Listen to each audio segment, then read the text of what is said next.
이재용 삼성전자 부회장 가석방 이후에 외국인 매도세가 지속되고 있습니다. 그리고 어제는 원달러 환율이 1,170원대에 들어서기도 했는데요.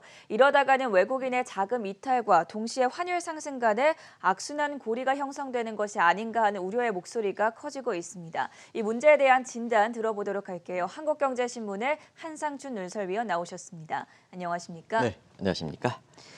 자, 어제 이 시간에 아프가니스탄을 점령한 탈레반 문제를 좀 더 시간을 갖고 지켜볼 필요가 있다라고 도움 말씀을 주셨었는데 어제보다 오늘 미국 증시에 더 큰 영향을 미치지 않았습니까? 네, 아무래도 오늘 지수의 하락폭이 1% 정도 예. 이렇게 다섯 자리 이렇게 지수가 1% 정도는 비교적 큰 폭으로 빠져서 이걸 단순히 차익 실현이다 이렇게 해석하기에는 좀 뚜렷한 악재가 있었다 이렇게 보겠습니다. 아무래도 탈레반 리스크가 계속해서 작용하는 것이 아닌가. 왜냐하면 오늘 안전자산이 굉장히 많이 올라왔거든요. 그런 측면에서 위험자산은 선호심리가 낮아지고 안정자산 선호심리가 높아지는. 물론 이제 금은 다른 요인이 있습니다. 그래서 달러 가치가 강세라든가 미 국채 금리가 떨어져서 국채 가격이 올라갔다든가 이런 측면은 투자 심리에 뚜렷한 요인이 있어서 그렇다 이렇게 볼 때 있습니다. 그중에 탈레반 리스크가 지속적으로 작용해서 그렇다 이렇게 말씀드리겠는데요.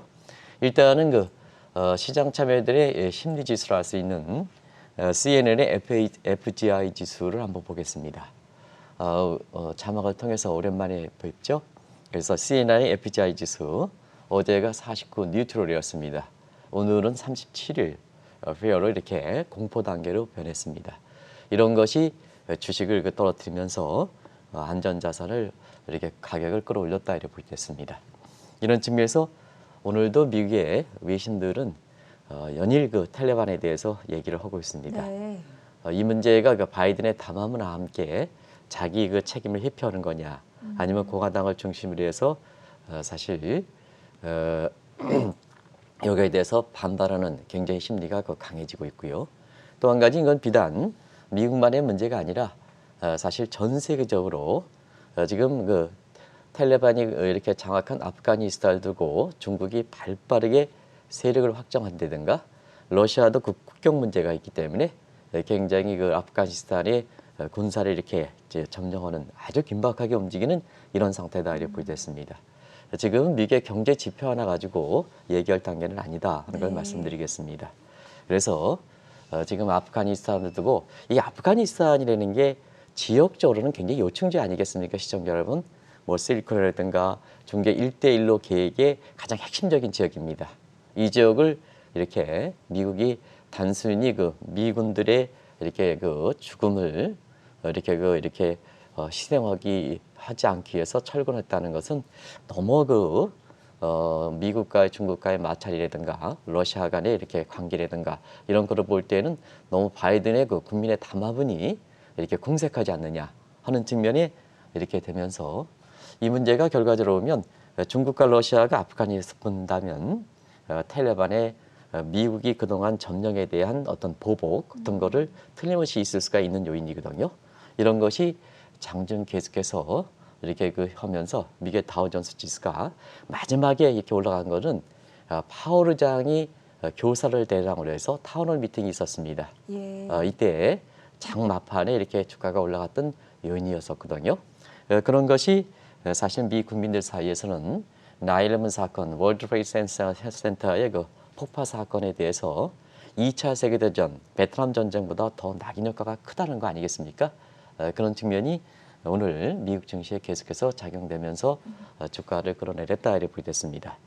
부분적으로 소매 지표가 이렇게 떨어졌다. 미국의 GDP의 총성장별 기여도가 72% 정도 차지하니까 소비 심리가 위축되는 게 아니냐 하는 이 측면에서 영향을 받던 이런 측면인데요. 이건 이전서부터 델타 변이 확산에 따라서 제기됐던 문제다 이렇게 이제 보시면 되겠고요. 또 한 가지는 오늘 국내 증시와 관련해서 필라델피아 반도체 지수가 오늘도 비교적 큰 폭으로 떨어졌습니다. 그렇죠. 오늘도 계속 큰 폭으로 관련주도 굉장히 마크로든가 이런 관련주도 많이 떨어졌습니다. 그런 거 관련해서 국내 증시에 어떤 영향을 미칠까 하는 것은 지금부터 같이 한번 점검해 보도록 하겠습니다.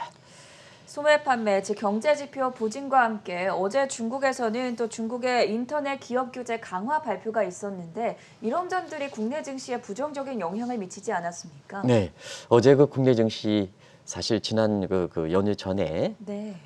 금요일에 우리 코스피 지수가 37포인트 정도 떨어진 점을 감안해 볼 때에는 이렇게 어제 그렇게 낙폭이 한 28포인트 정도 떨어진 건 굉장히 큰 폭이다 이렇게 보시면 되고요. 코스닥이 무기력하게 떨어졌죠. 어제 3% 가깝게 떨어져서 근본적인 요인이 있기 때문에 그렇다는 걸 말씀드리겠습니다. 그중에 중국의 테크 레시큐션 문제, 이 문제는 일부 그 국내 증권사의 페이퍼들을 보면 제한적이다 이렇게 표현하지만 한국경제TV를 통해서는 시진핑의 야망과 결부되어 있기 때문에 이 문제는 가면 갈수록 계속해서 범위가 확대될 것이다 하는 이런 문제를 계속해서 말씀드려 왔었는데요. 어제는 인터넷 기업에 대해서 테크래시 문제를 더 확대시키는 이런 조치가 나와서 사실 중국의 경제 지표 둔화와 함께 결과적으로 보면 국내 증시에 악영향을 미쳤다 이렇게 볼 때 있는데요. 이 문제는 역시 올해 3월 양회대회를 기점으로 해서 시진핑 체제 공조화를 위해서 여러 가지 정책 변화가 있었죠. 뭐 사실 그 수출 지향적에서 쌍순환 전략 내수로 바뀌었다든가, 그 다음에 세계 가치 사슬의 중심지를 중국에 대해서 홍색 고구마를 한다든가, 그리고 공산당 선언 100주년을 기해서 샤오강에서 사실 중국모로 확대됐다든가 정책 변화를 이루는 그 모습이 뭘까 하는 이 측면에서 시진핑의 정책 야망과 결부되어 있다. 그런 측면에서 반대 세력들은 전부 제거한다. 그런 측면이 세금 탈루와 관련돼서는 가상화폐를 전면 금지하는 조치가 처음으로 나왔고요. 지난 4월에. 그다음에 8월 달에는 해외 유학생 자녀들 미개 정보 교류 이런 측면에서 사교육 전면 금지. 그리고 게임 산업은 아편이다 해서 굉장히 아편 산업에 대해서 지키면서 게임 산업 규제하는 측면인데요. 어제 그 방송이 끝나고 한국경제TV에 지금 그 새롭게 아주 이렇게 유능하신 그 조전 사장이 중국 특파원이었거든요. 그렇죠. 중국이 게임 산업 규제하는 측면에서 아편과 관련돼서 이렇게 하는 것은 그거는 굉장히 일회성에 그치지 않는다. 중국 사람 입장에서 아편이라는 것은 영국과의 예민한 이렇게 예민한 문제죠. 반응이기 때문에 지속적으로 규제한다 하는 이런 쪽을 그 말씀하신 내용을 오늘 시청자 여러분께 다시 한번 전해드리겠습니다. 당시에 그 게임 규제하는 측면에서 사실 일회성에 그칠 것이다 하는 증권사의 페이퍼가 많았습니다는 중국 사람 입장에서는 아편이라는 문제는 굉장히 큰 낙인 효과를 갖고 있다. 시진핑의 정책 야망과 결부되기 때문에 계속해서 이 문제는 들고 나올 것이다 하는 측면인데요. 바로 그랬습니다. 그리고 어제도 진단해드렸습니다는 어제는 금융시장 분야까지도 달러계 자금이 유입되면서 중개 부동산 거품을 촉발시키고 있는 하이리드 채권 시장에 대해 규제 얘기를 했습니다. 그리고 그 방송 이후에 곧바로 중국에서 또다시 인터넷 기업에 대한 우리나라의 입장에서는 배달 서비스, 뭐 택시 이런 게 배달 서비스에서 알고리즘을 해서 자동적으로 간다는데요. 그렇지는 않습니다. 알고리즘의 자동적 결정 변수를 바꿔주면 자, 이 전 앵커께서 이렇게 사시는 지역을 제가 프라이버시 문제 때문에 밝히지 않겠습니다는 만약에 제가 사는 지역 같은 경우에는 불광동에 산다. 어떤 사람은 제가 강남에 산다고 이렇게 하시는데 불광동에 산다 이렇게 하면 불광동에서 알고리즘 이렇게 하면 가장 무슨 택시를 부를 때 가장 가까운 지역에서 와야 되거든요. 네. 근데 수수료라든가 뭔가 생각해서 결정 변수를 바꿔가지고 저쪽에 종로에서 있는 차가 오게 되거든요. 이게 먼저 테크레시 문제입니다. 예. 중국이 그런 게 굉장히 많기 때문에 어제 알고리즘을 위해서 이렇게 게임 업체들이 내지는 인터넷 업체들이 자기의 이 사적 이익을 추구하는 이런 걸 전면으로 철퇴하는 불공정 행위다 해서 철퇴하는 제어를 밝혔습니다. 그래서 앞으로 그 기업 권력, 국가 권력을 넘보는 기업 권력 문제는 다른 문제 이상으로 지속적인 과제다. 이런 것이 사실은 지금 경제 지표까지 악영향을 미치는 거거든요. 아시겠습니다는 어찌됐든 비트코인도 그렇고 테크래시, 특히 테크래시도 그렇고 이런 측면은 사교육도 그렇고 국민 GDP에 기여하는 거거든요. 근데 이것을 전면적으로 규제하면 월별 지표서부터 지표가 부정하게 되는 거고 그다음에 분기별 성장률도 해서 7, 8, 9월 달에 사실 GDP 성장률이 어제도 좀 말씀드렸습니다는 3.5% 내외 극단적으로 이부 6% 전망하는 데 있습니다는 3.5%까지 떨어진다. 이건 왜냐하면 캘큘레이션 규제하면 월별 지표 먼저 반영하고 그다음에 분기별 지표 반영한다. 이렇게 보시면 되겠습니다. 그래서 중국 경제가 1분기에 18.3%, 2분기가 7.9%, 3분기가 지금은 예상입니다는 극단적으로 3.5%. 반반씩 떨어지지 않습니까? 이런 것이 사실 우리 국내 증시의 어제 물결격협의 코스닥이 떨어지는 또 여러 가지 기술적 지표상으로 보면 코스피가 올라가야 되는데도 불구하고 20포인트, 8포인트가 떨어지는 네. 이런 배경이 되고 있다 이렇게 보겠습니다. 중국의 인터넷 기업 규제 강화 발표가 국내 증시에 미쳤던 영향에 대해서까지 살펴봤고요. 무엇보다도 동학개미들 입장에서는 네. 외국인들이 연일 삼성전자를 내다 파는 것에 가장 관심이 많을 텐데 이 부분에 대해서는 어떻게 보십니까? 어제 그 외국인 자금들의 그 매도세가 네. 사실 이전보다 좀 줄었다 보니까 이제는 외국인 매도세가 이제 본격적으로 한국에 들어오지 않느냐 하는 이런 쪽에 희망 섞인 그렇게 되기를 바라겠습니다. 근데 근본적 요인이 결부되어 있기 때문에 그렇게 사실 쉽지만은 않은 문제다라는 걸 말씀드리겠습니다. 일단은 외국인 매도세가 굉장히 세가 너무 빠르다. 외환 위기의 속도로 본다면 사실 가석방 지난 8월 9일 날 결정됐죠. 그 후에 그 가석방 위의 외국인 매도세가 일단은 너무 빠르다는 걸 말씀드리겠습니다.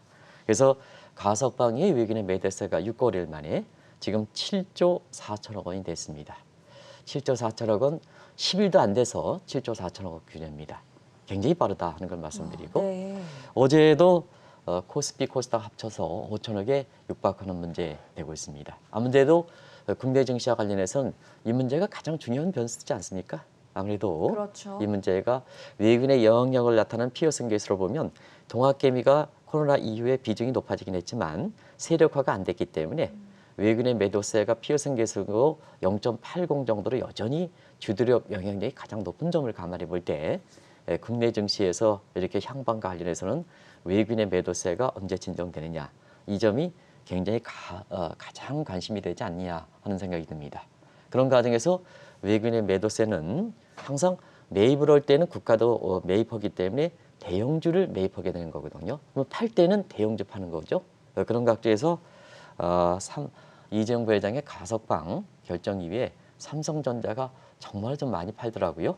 공교롭게도 지금까지 아까 외국인의 매도 규모가 7조 4천억 원이라 했죠. 근데 삼성전자 지금까지 가석방 이후에 공교롭게도 매도 물량으로 얘기할 때는 7,400만 주를 내다 팔았습니다. 예. 대단히 많이 팔았죠. 7,400만 주를 팔았습니다.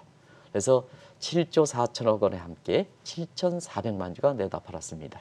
그런 과정에서 삼성전자 주가가 어제 사실 기술지표상으로 보면 1,000원 이상의 반등을 해야 된다 하는 입장에도 불구하고 장 초반에 조금 반등하다가 그대로 내려졌습니다.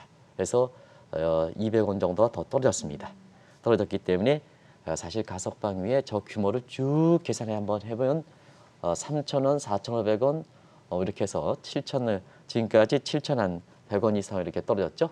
그래서 결과적으로 보면 가석방 직전에 삼성전자 외국인이 매수하면서 그때의 저가 추천 82,000원 할 때 10만 원 복구한다 이렇게 하고 그때 당시에 기억을 하실지 모르겠습니다는 크레딧 스위스가 삼성전자 목표가를 12만 4천원으로 올렸지 않습니까? 네. 그건 맞지 않습니다 하는 말씀을 드렸습니다.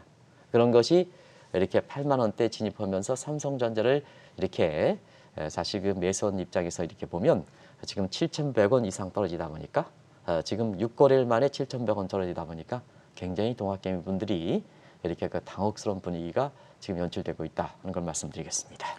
삼성전자는 사실 한국을 대표하는 기업이라고 볼 수 있는데 외국인들이 이렇게 한국 증시를 대표하는 기업들을 대거 매도하는 원인은 어디서 찾아볼 수 있겠습니까? 네, 한마디로 불확실한 거죠. 우리가 시청자분의 특히 정책 당국자 입장에서 이 방송을 할 때 굉장히 항의도 많이 받았습니다는 그게 현실이기 때문에 네. 외국인 입장에서는 한국에 볼 때 뭐 하나 확실한 거 있습니까? 우리가 방송을 한번 일주일 전에 했죠. 그렇죠. 뭐 하나 확실한 게 있습니까? 시청자 여러분, 지금 시청자 여러분도 한국을 볼 때 뭐 하나 확실한 게 있습니까? 정책 당국자들은 경제 지표를 제각각 해석하죠. 말 바꾸기 바라죠. 맨날 대선 후보와 관련된 사람은 싸움이나 하죠. 뭐 하나 확실한 게 있습니까? 이런 걸 공통적으로 한 3개월 전에 스콧 베이커, 시청자 여러분 기억을 하십니까? 전부 미국의 유명한 교수들입니다. 닉 벌럼, 스티븐 데이비스, 시카고대, 하버드 교수들이 정책 불확성 지수를 산출한 지수를 한번 소개해드린 적이 있습니다. 그때의 경정책의 한국의 불확성 지수는 브렉스를 해서 이렇게 물리적으로 해서 가장 정책 불확실성이 높은, 그리고 최고 통수권자의 보리스 존슨이 기이한 행동을 하는 연구에 이어서 두 번째로 높다 하는 것이 한국의 지금의 경정책의 불확실성 지수입니다. 뭐 하나 확실한 게 있느냐, 이게 뭐 가장 근본적인 문제가 되겠죠. 그런 측면에서 여기에 덧붙인다면 반복해서 말씀드리겠습니다. 펀더멘탈에서 한국의 상대 비교로 볼 때에는 왜 한국이 유리하느냐? 한국이 유리하지 않다, 이런 문제입니다. 우리가 미국과 이렇게 비교할 때도 전분기 대비 연율로 보면 미국이 2분기 성장이 6.5%, 한국이 2.8%. 이건 전분기 대비 연율입니다. 시청자 여러분, 0.7에 에스테리크 4승 때리면 전기비 연율 때립니다. 2.8을 할 때 투자하는 펀더멘탈 측면에 이렇게 사실 유리한 측면이 아닙니다. 그리고 0.7% 1분기 대비해서 1%포인트 낮아질 때 홍보총리께서는 고무적이다 하는데, 그때 모건 스탠리라든가 이런 해외 글로벌 인베스트뱅크들은 성장률을 일제히 낮췄습니다. 이런 부분이 사실 지금의 외국인의 매도세로 이렇게 되는 문제다, 이렇게 말씀드리고요.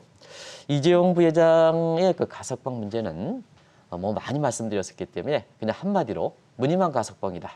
지금 이런 문제가 시청자로 오랜만에 보이시죠? 옛날에 무늬만 벤처다 하는 식으로 마찬가지로 무늬만 가석방이다 하는 쪽에 이런 요인들이 겹치다 보니까 결과적으로 외국인의 매도세가 아주 거세지고 환율이 올라가고 네. 이런 모습이 지금 그리고 국내 증시가 주가가 떨어지는 이런 환경이 도출되고 있다, 이렇게 보시겠습니다. 이번에 아프간 철수와 관련해서 바이든 대통령이 미국 국익에 도움이 되지 않는다면 언제든지 철수할 수 있다, 이런 담화문을 어제 내놨었는데, 이런 점들이 한반도의 지정학적 위험을 높여줬다라는 평가에 대해서는 어떻게 보십니까? 네, 어제 사실 일부 이렇게 지역적으로 보면은 좀 있으신 분들이 이 문제를 저한테 가장 많이 물어봤습니다. 네. 어제도 이제 잠시 좀 이 문제에 대해서 말씀드리고 민감한 문제이기 때문에 이렇게 표현하는 것을 좀 자제를 했습니다는, 어제 마크 티센, 사실 이분이 칼럼이 아마 연일 화제가, 어제 내내 화제가 됐습니다. 이런 측면에서 이렇게 보면 일단은 우리가 지정학적 위험 같은 경우는 증시에 미치는 역행이 세계 3대 평가사의 글로벌 금융 위기의 새로운 평가 기준을 볼 때 낮췄다는 측면, 글로벌 벤치마크 지수, 모건 스탠리 지수 같은 경우는 역시 벤치마크 지수에서도 지정학적 위험 지수가 낮았다는 측면, 이 자체로 보면은 지정학적 위험이 증시에 미치는 영향, 외국 자본의 이탈 문제, 이런 문제가 그렇게 크진 않다. 근데 뭐든지 그런 일반적인 이론이 각각 현실에 적용하는 상황에 따라서 미치는 변수가 다른 겁니다. 네. 우리가 작년에도 코로나 사태 이후에 굉장히 nobody knows, 굉장히 위험이 크다. 그러면 기축 동안 달러뿐이 갈 것이 없다. 하지만 사실은 코로나 문제 때문에 사람의 이동을 자연시키면 상품도 이동 자유시키고 제한되고, 그 다음에 자본의 이동도 제한된다. 미국은 경제 피해 지역이다. 근데 한국은 국민의 자발적에서 방역 선진국이다. 미국은 많이 풀고 한국은 덜 풀었다. 자본 이동은 제한된다. 많이 푼 달러 가치는 떨어지고 덜 푼 원달러 환율은 올라간다. 원달러 환율 거꾸로 떨어진다. 그래서 유일하게 코로나 직후에 일부 금융사 회장들께서 기축통화뿐이 없다, 이렇게 하지만 이 방송을 통해서는 달러만큼은 투자하지 말아라 하는 입장을 말씀드렸었죠. 마찬가지로 이 얘기를 다시 하냐면, 지정학적 위험이 이론적으로 평가사의 지정학적 위험 비중이 낮춰졌지만 그 사항이 어떤 사항이든 일률적으로 적용되는 건 아니다. 텔레반 문제도 그렇지 않습니까? 어제 텔레반에 대해서는 지정학적 위험의 비중이 낮습니다. 근데 한국의 코스피는 많이 떨어지고 코스닥은 많이 떨어졌습니다. 하는 측면에서 상황에 따라서 다르다, 이렇게 보겠습니다. 그러다 보니까 바이든의 담화문이 계속해서 문제가 되는 겁니다. 바이든의 담화문은 미국의 국익에 도움되지 않으면 철수하겠다 하는 입장이죠. 네. 그러면 아프가니스탄 문제와 관련돼서 가장 세계적으로 보면 이렇게 적용시킬 수 있는 분야, 관심이 되는 지역은 당연히 우리나라뿐만 아니라 외국 사람 입장에서도 한반도가 되는 겁니다. 그래서 한국이라든가 동맹국에서는 미국의 국익을 위해서는 철수하겠다는 입장에 이렇게 그 아프가니스탄 사태가 이렇게 한국이라든가 이런 국가에 주는 시사점이 굉장히 컸습니다. 그래서 이 방송을 통해서는 문재인 정부 입장에서는 북한 문제만 생각해서 중국과의 그 관계를만 생각하지 말고 바이든 정부에서는 이런 쪽의 모습들이 되기 때문에 문 정부가 갖고 있는 안미 경중, 안보는 미국의, 경제는 중국의 하는 대정책 기조의 중국 편향적인 이것을 좀 빨리 시정할 필요가 있다는 걸 누누이 말씀드렸습니다. 기업은 한국의 기업은 원중 친미로 간다. 중국은 멀리하고 그다음에 사실 미국 쪽으로 간다 하는 문제에 대해서 문 정부는 안미 경중 그다음에 우리 그 한국의 민간 기업들은 역시 원중 친미 체제로 가면 이걸 좀 사실 일치시켜야 되지 않느냐 하는 측면이거든요. 네. 바로 이와 같은 상황이 되다 보니까 바이든 정부의 국익을 도움되지 않으면 철수하겠다 하는 입장이다 보니까 문 정부의 안미 경중 문제 이런 문제가 지금 뭐냐 사실 많은 시사점을 던져주는 기 때문에 쓸데없는 오해 내지는 여러 가지 이렇게 잘못된 정보들이 휙휙 날아갈 수밖에 없다 이렇게 됐습니다. 이런 측면에서 어제 마크 티슨의 칼럼은 우리에게 좀 이게 무조건 되고 무조건 돼 잘못됐다. 우리 군사력이 미국보다 아프가니스탄 군사력이 높다. 이건 좀 잘못된 분석이다. 왜냐하면 북한의 군사력은 그 아프가니스탄과 탈레반과 비교할 수 없죠. 네. 그런 측면을 같이 봐야죠. 네. 탈레반 아프가니스탄 정부가 군사력이 적다. 한국이 아프가니스탄 군사력이 어떻게 비교될 수 있냐. 상대를 봐야죠. 북한의 군사력은 북한과 멀쩡히 탈레반도 됐으니까. 비교를 해야 한다는 그렇죠. 말씀이시죠? 같이 봐야죠. 네. 그런 측면인데 그런 측면에서 우리가 이것을 굉장히 심각하게 받아들여야 될 필요성이 있다 이렇게 보시면 되겠습니다. 결과적으로 대통령의 최고의 3대 책무는 주권을 지키고 그다음에 국민의 재산을 지키고 이런 것 아니겠습니까? 그런 측면에서 이렇게 보면 이 대목은 단순히 무조건 아니다. 한국의 군사력은 아프가니스탄 군사력과 비교하느냐. 그건 잘못돼 있다. 왜냐하면 탈레반과 북한의 군사력을 같이 비교해 보자 하는 측면에서 그런 쪽의 해석들이 나오는데요. 네. 이렇게 그런 측면에서 외국인이라든가 일부 그 한국 사람들 입장에서 이렇게 보면 애국심이 강할수록 이런 측면에서 이 칼럼에 주는 충격이 컸다 이렇게 보시게 됐습니다. 자연스럽게 국내에 고객들 돈을 들이붓는 외국 입장에서 보면 이 칼럼에 대해서 굉장히 실현 여부와 관계없이 민감해질 수밖에 없다는 네. 것을 꼭 좀 말씀드리겠습니다.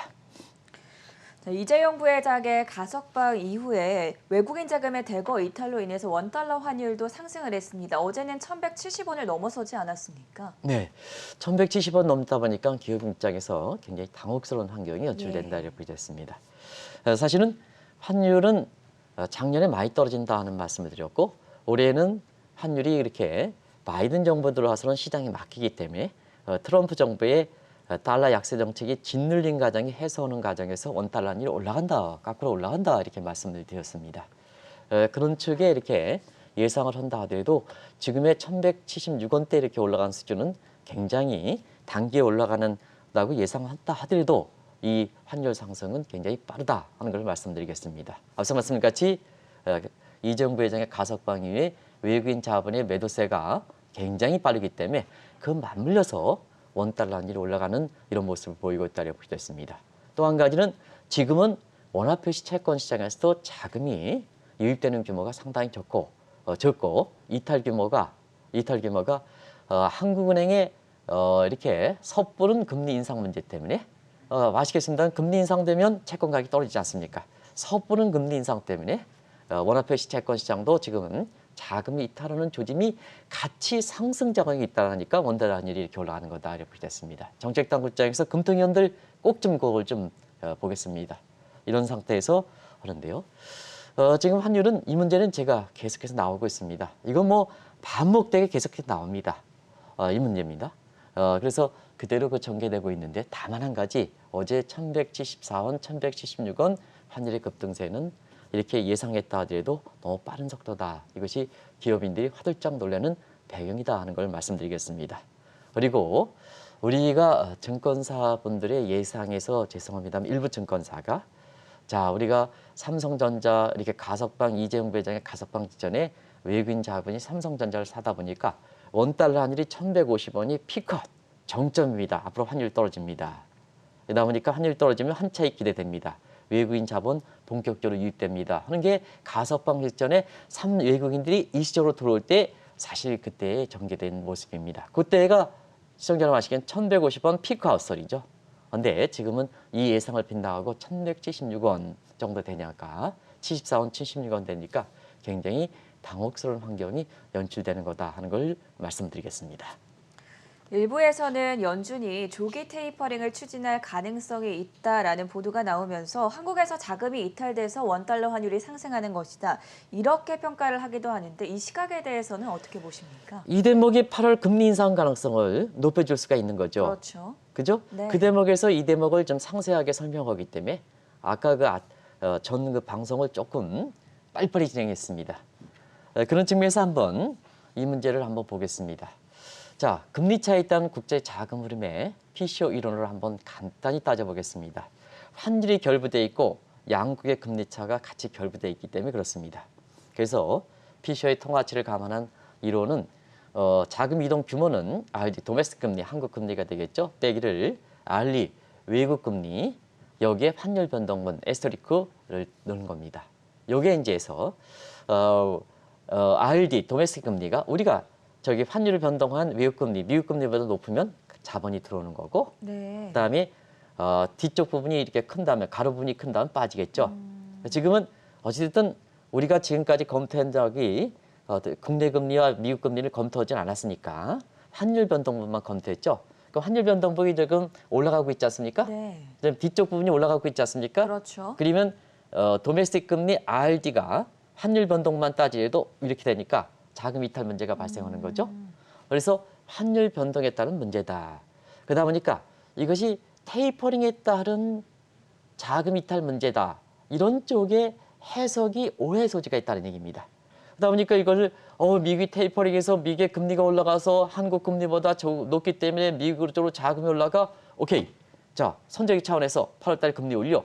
이렇게 착각을 불러일으킬 수 있다는 얘기입니다. 그래서 존 앵커가 그런 질문을 하신 것이 아닌가 생각합니다. 네. 지금은 자금 이탈 문제가 다른 쪽 요인과 함께 환율 변동과 외국 자본 이탈 에스터리크 이렇게 악순환 고리가 형성되기 때문에 그렇다 이렇게 보이겠습니다. 금리보다는 그러면 지금부터 이제 금리를 한번 보겠습니다.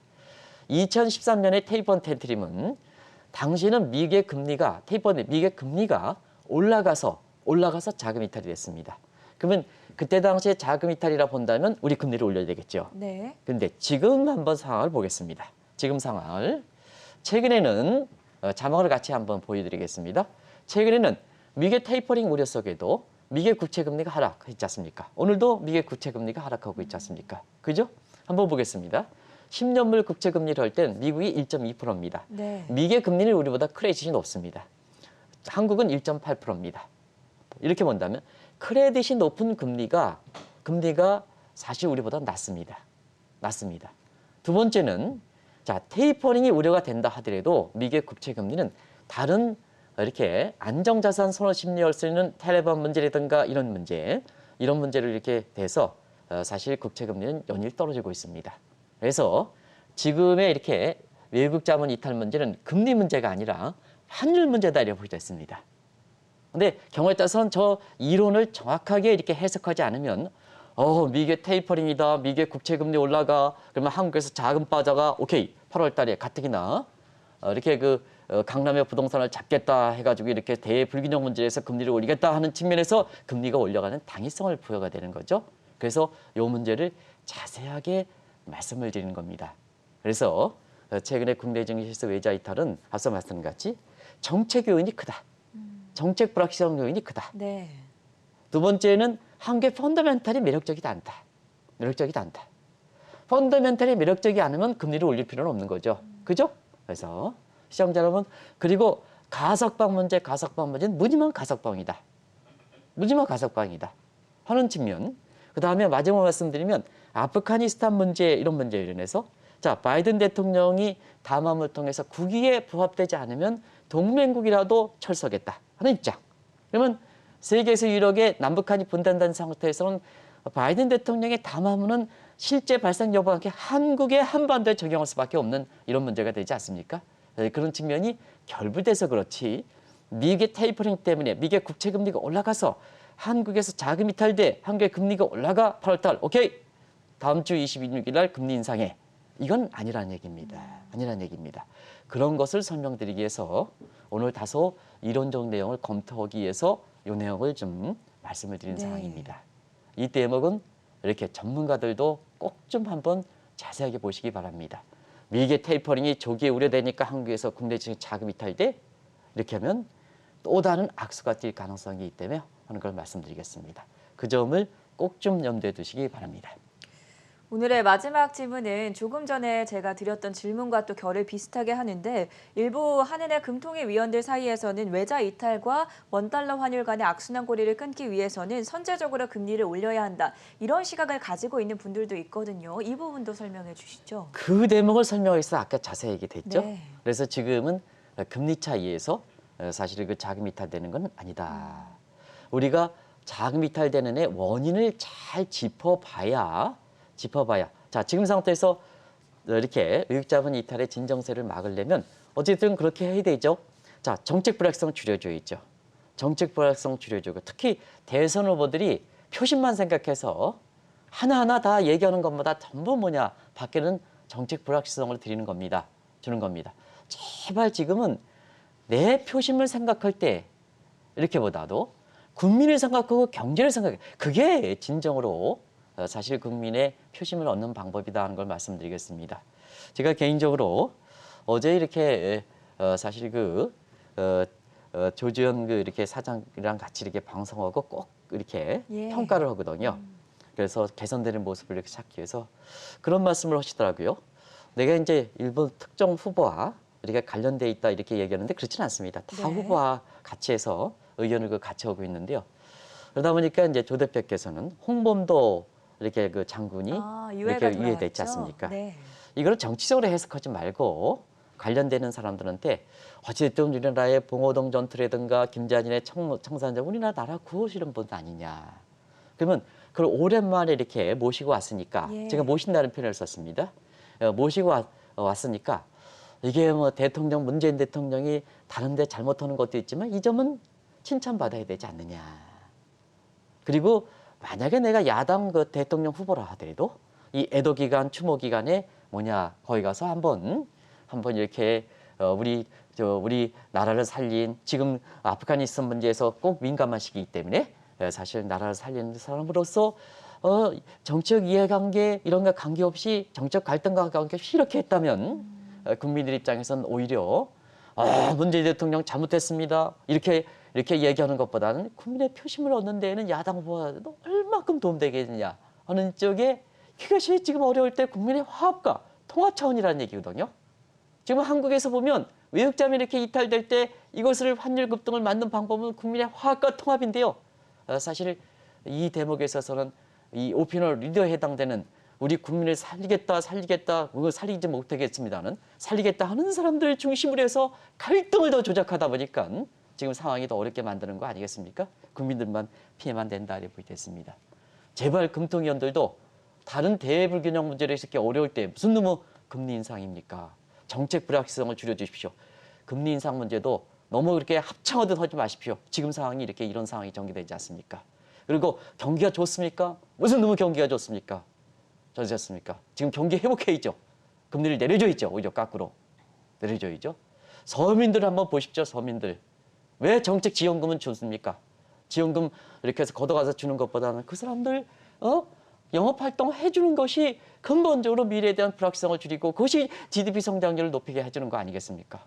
그리고 가석방 문제도 화끈하게 좀 이렇게 어려울 때마다 법률적 책임을 면하는 거 아니지 않습니까? 그런 거 해야지 무슨 놈의 금리 인상이냐 이렇게 됩니다. 그런 문제거든요. 그런 과정에서 우리가 왜 외국 자본이 이탈되는가 이 문제를 원인을 정확하게 짚어줄 필요가 있다는 얘기입니다. 그래야지 대안을 올바른 청감이 나오는 거 아니겠습니까? 시청자 여러분. 그런 측면에서 지금 미국의 테이퍼링이 되기 때문에 미국의 금리가 올라가 한국에서 자금 이탈돼 선제적 차원에서 금리 올라가 이 문제가 이렇게 할 때는 시청자 여러분 그 금통위원은 사실 외국 자본 이탈에 따라서 신흥국이 신흥국이 뭐냐? 외자 이탈을 방지하기 위한 가장 효율적 대책은 우리가 김석동 이전에 금감위 위원장도 얘기했습니다는 미국의 모든 이렇게 외자 관련된 사람들도 공통적으로 외환보호를 충분히 쌓는 일이다 이렇게 얘기하거든요. 그런 과정에서 우리나라 외환보호가 많이 쌓이기 때문에 금리라는 정책은 다른 쪽에 더 주력해야 됩니다. 외자 이탈을 방지해서 금리를 올리는 것보다는 다른 쪽의 경기 부양이라든가 이런 쪽, 특히 서민들의 경기를 부양. 지금 영끌 비틀했던 사람들 소상공인은 뭐냐면 이게 이자 부담이 꼭대기를 찾는 입장이거든요. 제가 이게 뭐까지 꼭대기를 찾는 입장입니다. 여기에 금리를 올리면 나가 떨어지는 거거든요. 지금 금리를 올리면 나가 떨어집니다. 젊은 사람들 나가 떨어지고 소상공인 더 떨어집니다. 더 떨어집니다.